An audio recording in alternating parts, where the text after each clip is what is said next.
સુરતમાં લિંબાયતમાં ચાલતા નકલી ચલણી નોટોના રેકેટમાં વધુ એક આરોપીને ઉમરવાડામાંથી પકડી પાડ્યો છે. પકડાયેલા આરોપીનું નામ શાહપોર સાદિક અબ્બાસ અલી છે. તે ઉમરવાડામાં ટેનામેન્ટમાં ભાડેથી રહે છે. મૂળ મહારાષ્ટ્રનો વતની છે. સાદિક પાસેથી 200ના દરની 2.91 લાખની ચલણી નોટો મળી આવી છે. 1.9 લાખની 500ના દરની નકલી નોટો સાદિકે વ્યાજે રૂપિયા આપતા તેમાં પધરાવી દીધી હોવાની આશંકા છે. આરોપી સાદિક વ્યાજે રૂપિયા ફેરવવાનો અને જમીન દલાલીનો ધંધો કરે છે. 1.5 લાખમાં 4 લાખની નોટ. સુરત હેરાલ્ડ સાપ્તાહિક અને SH ન્યૂઝ 24+7 ચેનલના ફિરોઝ શાહે સાદિકને 4 લાખની ચલણી નોટો આપી હતી, જેથી SOGની ટીમે તેની સુધી પહોંચી છે. વધુમાં ફિરોઝે 4 લાખની બોગસ નોટોને 1.5 લાખમાં સાદિક સાથે સોદો નક્કી કરીને 80,000 સાદિકે આપી દીધા હતા. બાકીની રકમ નોટો વટાવીને આપવાનું નક્કી કર્યું હતું.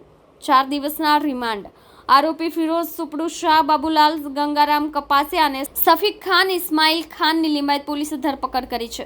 ત્રણેયની ગુરુવારે કોર્ટમાં રજૂ કર્યા હતા. કોર્ટમાં પોલીસે 10 દિવસના રિમાન્ડ માંગતા 4 દિવસના રિમાન્ડ મંજૂર કરાયા છે. ન્યૂઝ ચેનલનો માલિક ફિરોઝ શાહ છેલ્લા 1 વર્ષથી મીડિયાની આડમાં નકલી નોટોનો કારોબાર ચલાવતો હોવાની શક્યતા છે. અન્ય નાના સાપ્તાહિકોની સંડોવણી હોવાની શક્યતા છે.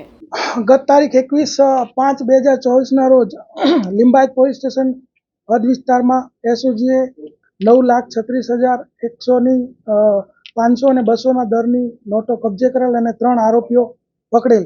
ત્યારે વધુ પૂછપરછ દરમિયાન જે મુખ્ય આરોપી ફિરોઝ શાહ છે એને પૂછપરછ દરમિયાન જાણવા મળેલું કે એ નોટોમાંથી અમુક જે 3,90,000 સમથિંગ સાદિક અલી ઉર્ફે બટાકા અબ્બાસ અલી શાહપોર કે જે સલાબતપુરા એરિયામાં રહે છે એને અગાઉ 70,000 કે 80,000 રૂપિયામાં એને આપેલી. તો અમને માહિતી હતી અને આરોપીને સર્ચ કરતા તે કર્ણાટક જે તે સમયે નાસી ગયેલો.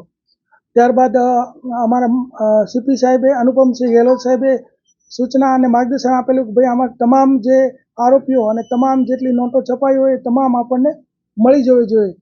તો અમે અમારી એક ટીમ કર્ણાટક રવાના કરી. એ દરમિયાનમાં અમને હકીકત મળી કે જે સાદિક પઠાણ જે છે એ અહીંયા સલાબતપુરા એરિયામાં ગુજરાતી સ્કૂલની પાસે આંટા મારી રહ્યો છે. તો એ દરમિયાનમાં અમે વોચ રાખેલી હતી SOGએ, અને એ દરમિયાનમાં ગઈકાલે આ સાદિક જે છે એ મળી આવ્યો અને એની પાસેથી 3,90,800ની 200ના દરની ચલણી નોટો કબજે કરેલ છે.